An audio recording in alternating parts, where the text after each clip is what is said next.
हामीले बारम्बार भन्ने गरेका विषयहरू राज्य राजनीतिबाट प्रभावित हुन्छ अथवा राज्य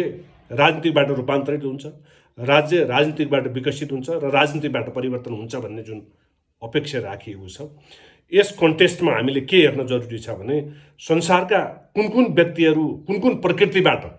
प्रभावशाली थिए भन्ने सन्दर्भमा हामीले हेर्न त्यत्तिकै जरुरी हुन्छ। अहिले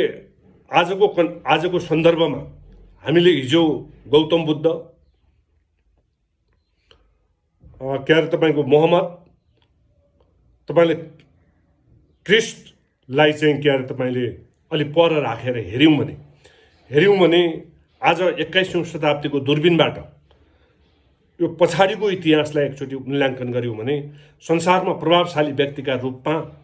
सबैभन्दा पहिलो व्यक्तिका रूपमा भ्लादिमिर लेनिनलाई लिन सकिन्छ। उनका 2-3वटा विषय संसारमा सबैभन्दा बढी मानिस मारेर परिवर्तन गर्न सकिने अर्थात् पुँजीवादको जगजगमा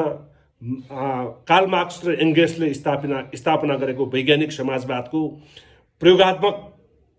अभ्यास जुन चाहिँ सबैभन्दा पहिला यो जगतमा भयो, त्यसका नायक भ्लादिमिर लेनिनलाई एउटा प्रभावशाली व्यक्तिका रूपमा स्थापना गर्न सकिन्छ र जसका जगमा सोभियत सङ्घको स्थापना भयो। दुर्भाग्यवश त्यसैको लिगेसी बोकेको मिखाइल गोर्बाचोभले विश्व मानचित्रबाट सोभियत सङ्घको अन्त्य गरेको एउटा सन्दर्भ जोडिरहँदा पनि भ्लादिमिर लेनिनलाई अहिले विश्वको प्रभावशाली व्यक्तिका रूपमा उहाँलाई लिन सकिन्छ। अर्को, यसै गरिकन मार्क्सवाद र लेनिनवादको जुन अभ्यासलाई आधुनिक चीनका नेता भनेर परिभाषित गरेका माओ सेतुङलाई लिन सकिन्छ र माओ सेतुङका बारेमा चर्चा गर्दा अथवा भ्लादिमिर लेनिनकै बारेमा चर्चा गर्दा यी संसारमा आजका मितिसम्म जीवित इतिहास, मानवको जीवित इतिहासमा सबैभन्दा बढी मानिस मारेर परिवर्तन गर्ने व्यक्तिका रूपमा परिभाषित गरिन्छ। त्यसै गरिकन अर्का एकजना व्यक्ति छन् जसलाई हामी अहिंसात्मक सत्याग्रहका आधारबाट औपनिवेशबाट मुलुकलाई मुक्त गराएर एउटा स्वतन्त्र राष्ट्रका रूपमा स्थापित गर्ने महात्मा गान्धीलाई लिने गर्छन्। महात्मा गान्धीको लिगेसीका सन्दर्भमा उहाँको अग्रजका रूपमा गौतम बुद्धको अर्को रूप महात्मा गान्धीको अर्को रूप तपाईँको मार्टिन लुथर किङ र अर्को रूप नेल्सन मण्डेलाका रूपमा पनि परिभाषित गर्न सकिन्छ। उहाँलाई चाहिँ पनि प्रभावशाली राजनीतिक व्यक्तिका रूपमा परिभाषित गर्न सकिन्छ। यस्तै क्रममा अब्राहम लिङ्कन जो अमेरिकाका 16औं राष्ट्रपति हुन्, दासताको अन्त्यको चाहिँ एउटा